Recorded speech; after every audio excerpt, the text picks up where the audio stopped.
একটি সংখ্যা প্রথমে 20% বৃদ্ধি পেল, তারপরে 30% হলো, মোটের উপর কত বৃদ্ধি পেল বা হ্রাস পেল?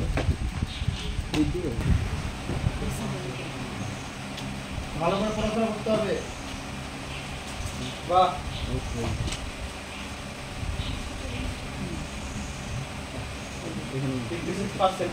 আচ্ছা 100 ধরে করো তো, হ্যাঁ এখানে লিখো, এখানে লিখো 100 ধরে করো, শিখতে হবে।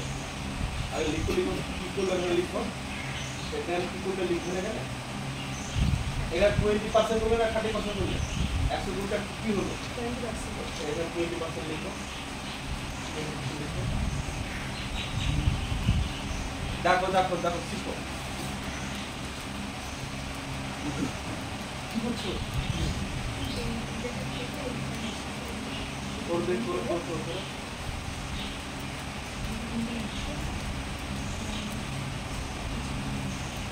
এখন সকাল হবে করবো না দেখতে হবে, দেখতে হবে।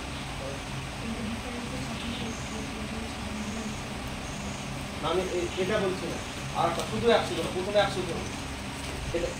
এটাকে বলা হয় সূত্র, এটাকে বলা হয় রেশিও মেথড। ওকে 100 ধরো, শুধু আমি একবার 100 ধরো, প্রথমে আমি 100 ধরলাম, 100। ওকে বসো, 20% বৃদ্ধি কত? 20% বৃদ্ধি সংখ্যাটা কত হলো? 120। ওকে এর 10% তুমি বলো তো, 120 10% কত? 12। ওকে জিজ্ঞেস করছি এর 5% কত?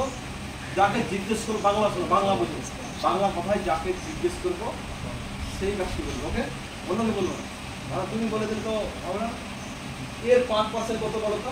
এর 5%, হ্যাঁ 100 করে 5%, এগুলো শিখতে হবে, প্রচুর পড়াশোনা করতে হবে। হ্যাঁ আমি বলবো বলবো তোমারও পালে, সবার পালে আসবে, তোমাকে খেতে দেওয়া হবে, সবাই যাকে খেতে দেবো সেই খাবে। তোমাকে খেতে দিচ্ছি, ওই খালা পাচ্ছে খাবে, কত হবে? এর 100 করে 5%। দেখো তোমার সঙ্গে বলবে, ওই যে অনামিকা বলবে কত? 6। এগুলো শিখতে হবে। 100 দেখো